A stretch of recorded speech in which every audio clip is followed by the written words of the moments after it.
Caros amigos, hoje falaremos de um assunto muito importante que é o adultério. Não reine, portanto, o pecado em vosso corpo mortal, de maneira que obedeçais às suas paixões, nem ofereçais cada um os membros do seu corpo ao pecado, como instrumentos de iniquidade, mas oferecei-vos a Deus, como ressurretos dentre os mortos, e os vossos membros a Deus como instrumento de justiça. Romanos capítulo 6, versículo 12 e 13. Adultério, um pecado cristão. Houvesse, contudo, os transgressores do 7º mandamento de serem encontrados unicamente entre os que não professam ser seguidores de Cristo, o mal não alcançaria a 10ª parte do que hoje representa, mas o crime do adultério é amplamente cometido por professos cristãos, tanto clérigos quanto leigos, cujos nomes aparecem nos registros eclesiásticos como acima de suspeita, são igualmente culpados. Muitos que professam ser ministros de Cristo são semelhantes aos filhos de Eli, que oficiavam em suas sagradas funções e se avaliam de seus postos para envolverem-se em crimes e praticarem adultério, levando o povo a transgredir a lei de Deus. Uma terrível prestação de contas terão estes de enfrentar quando todos os casos passarem em revista diante de Deus e forem julgados de acordo com as obras praticadas no corpo. O adultério é um dos terríveis pecados desta época. Ele existe entre professos cristãos de todas as classes. Ninguém pode glorificar a Deus em seu corpo conforme ele requer, enquanto vive em transgressão da lei de Deus. Se o corpo viola o 7º mandamento, isto é, feito a partir da imposição da mente, se esta for impura, o corpo naturalmente se envolverá em atos impuros. É impossível existir pureza na alma de alguém que entrega o corpo à prática de atos impuros. Se o corpo estiver a serviço da sensualidade, a mente não poderá ser mantida consagrada a Deus. Para manter mente santificada, o corpo precisa ser preservado em santificação e honra. Então, a mente servirá à lei de Deus e prestará voluntária obediência a todos os seus requisitos. Tal pessoa, à semelhança do apóstolo, sujeitará seus membros como instrumentos de justiça a Deus. Pecadores não desfrutam realmente da vida. Deus fez o homem reto, mas este decaiu e degradou-se pelo fato de recusar-se a prestar obediência aos sagrados reclamos que a lei de Deus tem sobre ele.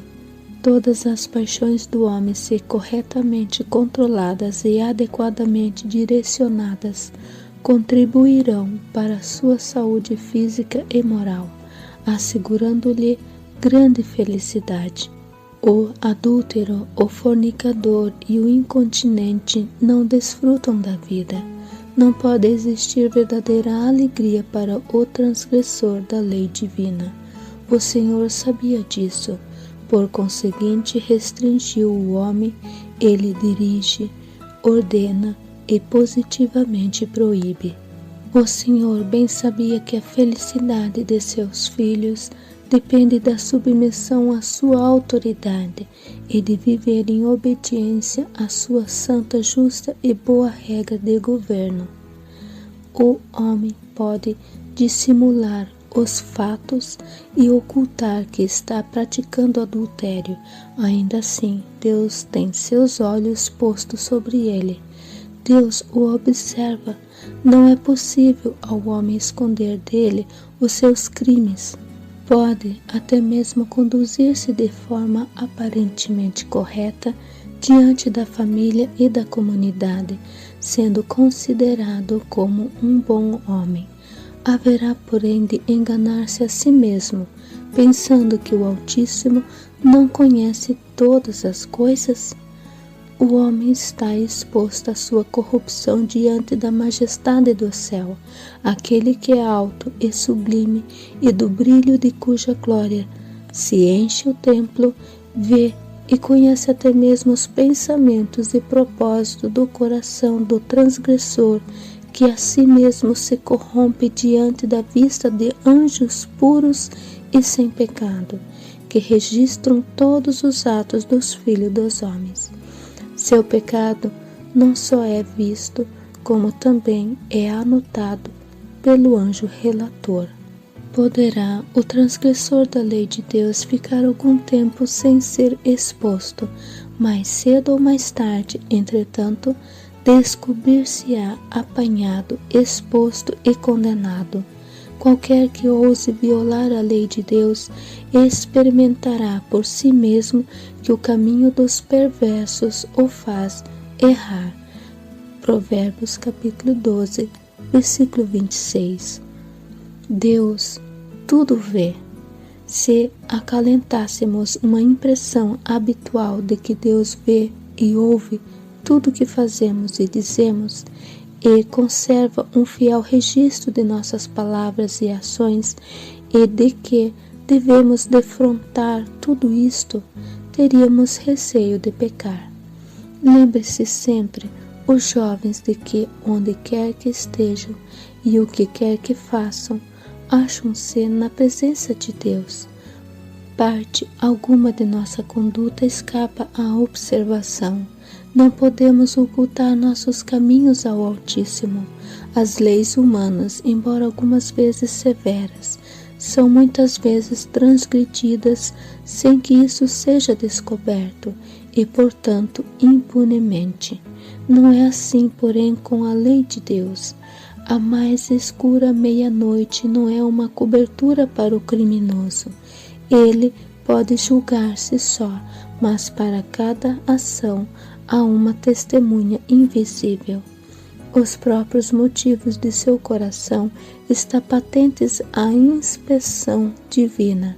Cada ato, cada palavra, cada pensamento é tão distintamente notado como se apenas houvesse uma pessoa no mundo inteiro e a atenção do céu nela estivesse centralizada. Mesmo alguns que professam guardar todos os mandamentos de Deus são culpados do pecado de adultério. Que posso eu dizer que lhes desperte as amortecidas sensibilidades? Os princípios morais, estritamente observados, tornam-se a única salvaguarda do ser humano. Quanto maior o conhecimento, maior o pecado. Nem todos os que professam guardar os mandamentos de Deus mantêm seu corpo em santificação e honra. A mais solene mensagem já entregue a mortais foi confiada a este povo, e eles poderão exercer uma poderosa influência caso sejam por ela santificados.